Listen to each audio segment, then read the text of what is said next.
Nggak ada soal kalau dia dapat tambahan followers, ya saya selalu kasih sedekah followers buat para buzzer sebetulnya. Tapi dia juga katakan bahwa saya itu apa istilahnya dari nomor satu kelompok Islam toleran. Nomor satu ya. Islam toleran. Ya. Intoleran. Nah, sebetulnya nggak ada soal kalau ledek-meledek begitu. Tapi problemnya dia pejabat negara. Pejabat negara merangkap jadi buzzer akhirnya.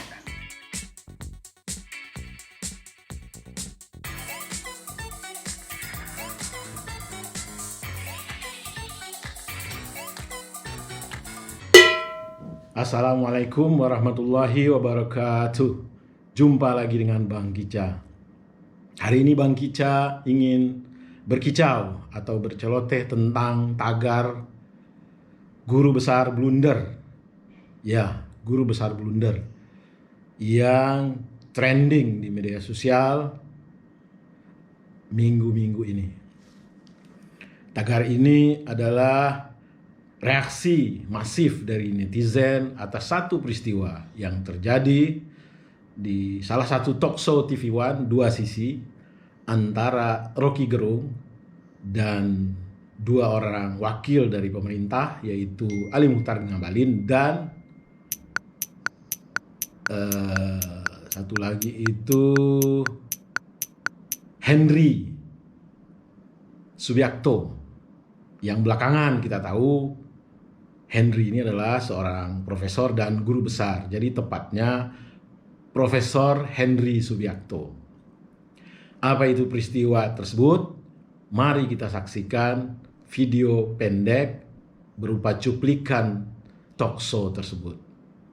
Selamat menyaksikan. ICW ini kan melihat dari tapi ini ada data dari ICW 10,83 miliar. Nah itu kita pengen tahu itu sebetulnya bentukan apa. Oke, tadi disebutkan nggak ada bayar sama sekali karena juga responsibility termasuk juga dari TV One, TV One untuk membantu menginformasikan. Supaya orang seperti Rocky ini tahu fakta.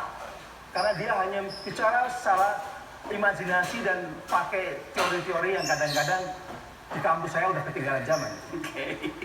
Saya guru besar Universitas Erlangga. Ya, mudah-mudahan otakmu besar juga. Ya minimal saya profesor beneran, kalau ada yang belum tentu. Jadi begini teman-teman Kicau Jelata, setelah menyaksikan video pendek tersebut, mari kita bahas satu persatu. Peristiwa yang memicu reaksi masif dari netizen tersebut sebenarnya peristiwa yang sangat sederhana. Peristiwa itu dipicu oleh satu pertanyaan dari host TV One soal 10,3 M yang sebelumnya sang profesor menyatakan bahwa tidak ada di departemen dia dana untuk influencer. Lalu si host TV One menanyakan bagaimana dengan temuan ICW yang 10, sekian miliar tersebut. Jadi pertanyaan yang sangat sederhana. Mestinya kan dijawab, kalau tidak ada, ya terangkan 10,3 itu untuk apa. Tetapi sang profesor menjawabnya dengan narasi yang ya menurut Bang Kicau tidak pas. Dan ini boleh dibilang bahwa ini adalah sifatnya menyerang personal gitu ya. Argumentum ad hominem. Jadi jawaban sang profesor begini. Supaya orang seperti Rocky ini tahu fakta, karena ia berbicara secara imajinasi dan teori-teori yang kadang-kadang di kampus saya sudah ketinggalan zaman. Di kampus saya sudah ketinggalan zaman. Saya guru besar Universitas Erlangga. Ini statement yang membuat blunder. Dan dengan entengnya si Rocky Gerung nyerocos. Mudah-mudahan otakmu besar juga. Lalu sang guru besar menjawab lagi bahwa setidak-tidaknya saya profesor yang jelas. Entahlah kalau Anda. Nah, menurut Bang Kica, narasi si profesor ini bukanlah narasi spontan. Nah, narasi blunder si profesor ini bukan narasi spontan. Narasi ini sudah dipersiapkan oleh sang profesor jauh sebelum debat. Cuman sang profesor mencari titik masuk yang tepat untuk menyampaikan narasi ini. Jadi analoginya seperti seorang petarung yang akan menghadapi seorang lawan yang handal dan hebat. Maka sang petarung akan mempersiapkan satu pukulan yang menurut dia bisa membuat si lawan akan KO. Si petarung tersebut berlatih yang kuat, mempersiapkan satu pukulan yang telak, dan dia yakin dengan pukulan itu pada saat pertandingan sang lawan akan jatuh. Dan pada saat pukulan yang dipersiapkan si petarung, sang profesor ini, supaya orang seperti Rocky ini tahu fakta, karena ia berbicara secara imajinasi dan teori-teori yang kadang-kadang di kampus saya sudah ketinggalan zaman.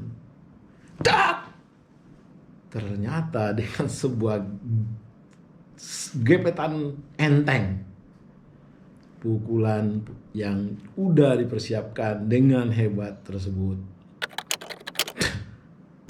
gagal total. Apa itu gebetan enteng? Mudah-mudahan otakmu besar juga. Kita mungkin akan terkesima dengan jawaban Rocky Gerung ini, karena udah bicara soal fisik. Tetapi kalau kita paham bahwa yang dilakukan Rocky ini reaksi atas penyerangan yang awalnya dilakukan oleh sang profesor, juga sifatnya personal, pribadi, dan gak konteks dengan pertanyaan yang dilemparkan oleh host TV One, maka tentu kita akan memahami reaksi Rocky Gerung ini. Lalu apa yang terjadi pada rentetan-rentetan talk show berikutnya sampai selesai?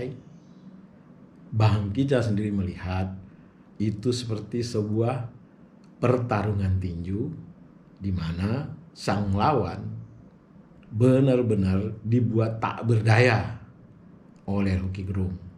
Nah, menurut Bang Kica bukan ini saja pukulan yang dipersiapkan oleh sang profesor sebelum debat dimulai. Sebenarnya di awal-awal narasi sang profesor, yang kalau nggak salah sang profesor berkata bahwa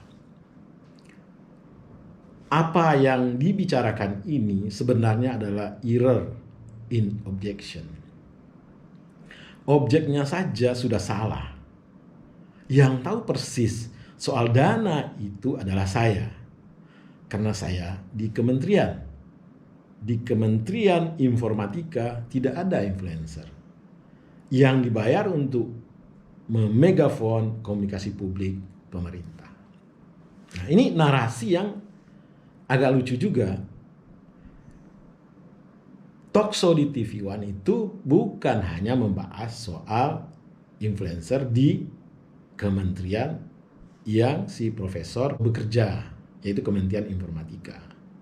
Tapi TV One bicara soal influencer secara keseluruhan. Lalu narasi yang dikembangkan oleh sang profesor seolah-olah opening statementnya tidak ada itu influencer. Tetapi di alasannya dia mengerucut setidak-tidaknya di Kementerian Informatika. Nah, ini agak lucu juga gitu. Nah, ini adalah pukulan juga yang udah disiapkan narasinya sebelum debat gitu. Tetapi ini blunder. Bicara error in objection. Apa yang dimaksud dengan error in objection? Sampai talk show berakhir tidak jelas apa yang dimaksud oleh sang profesor. Apakah topik yang dibahas oleh TV One soal aliran dana ke influencer, atau temuannya si ICW, atau narasi-narasinya Rocky Gerung.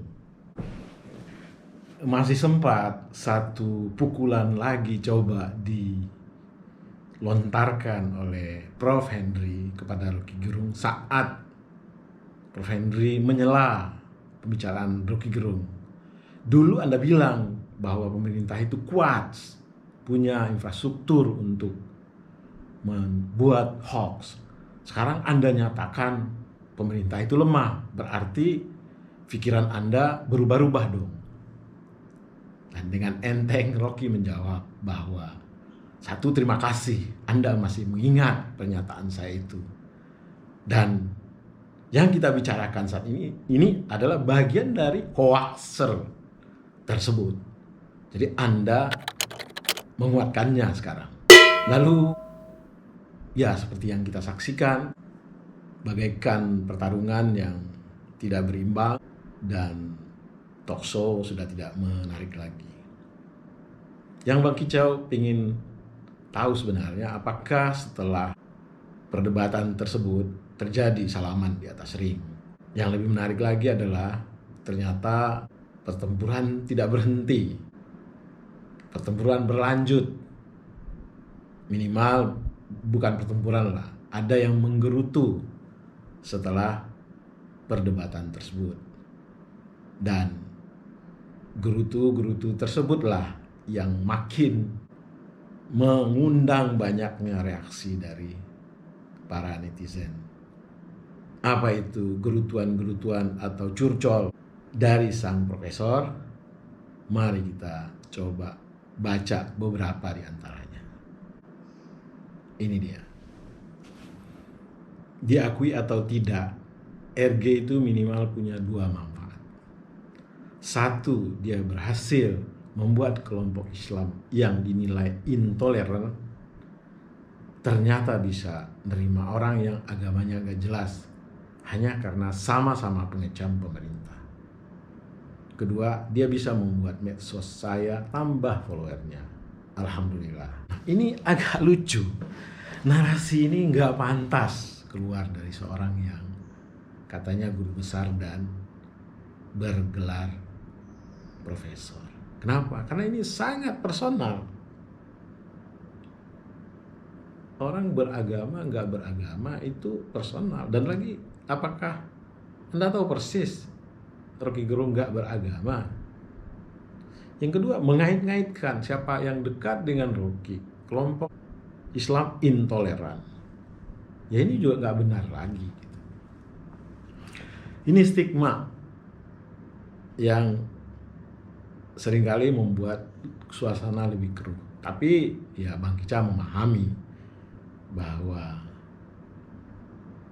orang terluka seringkali kehilangan kendali diri. Nih ada lagi nih. Sila muja-muja gerung itu hak. Tapi saat pemerintah berganti nanti akan muncul gerung-gerung baru. Mungkin juga tanpa harus kuliah S2, S3.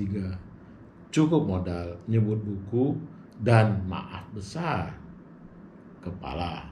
Tapi mampu bicara di awang-awang, berdelusi, seakan ilmiah, walau tak berdasar fakta dan tak dipahami. Ini ya boleh dibilang kesombongan luar biasa. Mbok ya RG itu di googling dulu siapa dia. Jujur saya udah lama tahu RG, bukan karena dia kritis sama pemerintah, enggak.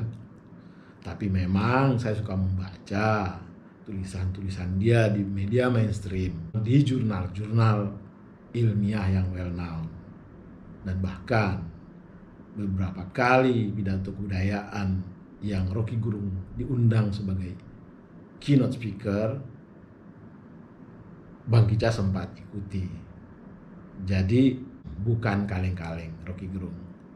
Dan asal Pak Prof tahu, Setara Institute yang berkontribusi besar dalam pencerahan publik dalam soal-soal politik dan hak asasi manusia. Salah satu inisiator pendirinya adalah Rocky Gerung. Beliau dekat dengan Gus Dur. Beliau adalah teman diskusinya SBY. Beliau juga temannya Rahman Toleng, Marsilam Simanjuntak, Sri Mulyani, dan banyak tokoh lainnya.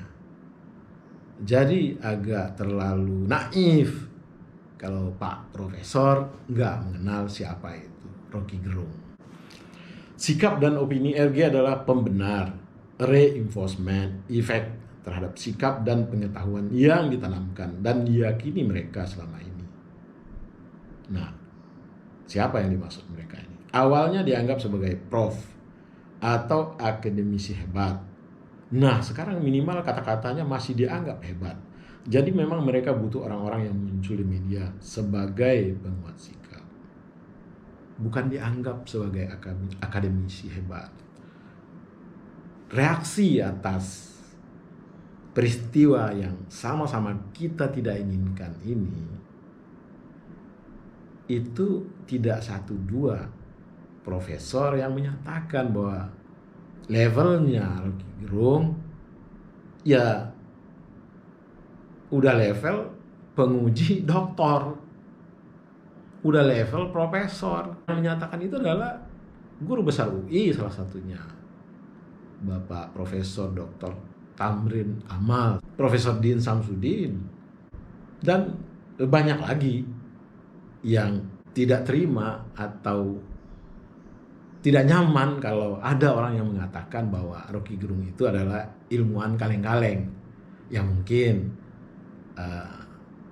gelar akademis dia kalah dengan Profesor Henry Subiakto.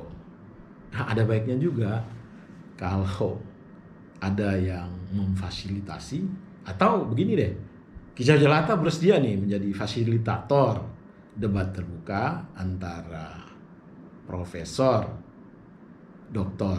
Henry Subiakto dengan Rocky Gerung yang bukan profesor, yang bukan doktor. Terserah profesor mau pilih tema apa, dan Kicau Jelata akan menjadi sponsor dari debat itu. Nah, ini adalah gini.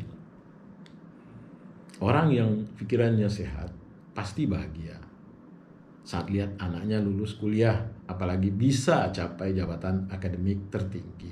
Setuju? Tidak mungkin pikiran yang sehat itu justru memuja yang gagal dan berbicara asal. Semoga kita termasuk orang yang sehat. Amin. Oh, jadi ini sebagai reaksi dari berpihaknya khalayak ramai terhadap Rocky Gerung. Ya udahlah, saya harus jujur mengakui saya bukan bagian dari yang sehat itu. Nih, masih ada yang nyerang saya gara-gara saat debat di TV One saya mengenalkan diri sebagai guru besar. Katanya sombong, hehe, spontan, jujur, dan percaya diri kok nggak boleh. Sombong itu milik Tuhan, insya Allah enggak lah. Nggak ada niat. Yang kenal saya pasti tahu. Ya, mudah-mudahan begitu adanya. Nah, ada yang lucu. Dipo Alam nyeletuk dan celetukannya netral. Hiburan menarik di sore hari. Mana yang tampak dungu? Pak Dipo nggak bicara, Rocky tidak bicara Prof. Henry, tapi Prof. Henry langsung menanggapinya. Mungkin lupa, saya pernah jadi saksi ahli kasus Pak Dipo Alam saat sengketa hukum dengan Metro TV terkait iklan Metro dengan pengacara OC Kaligis. Pak Dipo saat itu menggunakan lawyer tempat Pak Amir Samsudin. Saya ikut memenangkan kasus itu, Pak. Lah, ini juga nggak nyambung. Jaka Sembung bawa golok. Ya ini kan terlalu baper. Apapun mention orang dianggap itu menyerang personal kita, dan itu secara psikis untuk orang yang terluka ya bisa kita pahami lah. Terus ada lagi semacam tweet dari orang-orang yang merespon tweetnya Pak Profesor kita. Ini ada dari pakar komunikasi Mbak Dian Umar. Mbak Dian mengatakan, persiapkan amunisi lebih dan stabilkan emosi bila menjadi lawan debat Rocky Gerung di televisi. RG terlalu handal untuk dikalahkan. Yang sering terlihat ketika lawan debatnya kalah dalam berargumentasi, emosinya yang hebat dan akhirnya keluarlah kata-kata yang malah melemahkan dirinya.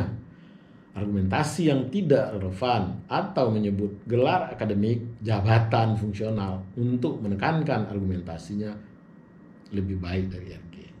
Gelar akademik, jabatan fungsional bukanlah suatu label untuk disombongkan, melainkan sebuah tanggung jawab yang senantiasa harus dijaga reputasi keilmuannya bagi yang memperoleh gelar tersebut. Setuju? Ini sebuah nasihat bijak untuk siapa saja. Dari Marzuki Ali, kok aneh, doktor tamatan luar negeri, pimpret media besar, belum paham undang-undang ITE. Setelah diskusi baru paham. Apa nggak salah, Prof? Saran saya sebaiknya masalah RG nggak usah dilanjut. Toh bukan level profesor asli. Habisi waktu saja. Ya, nasihat bijak dari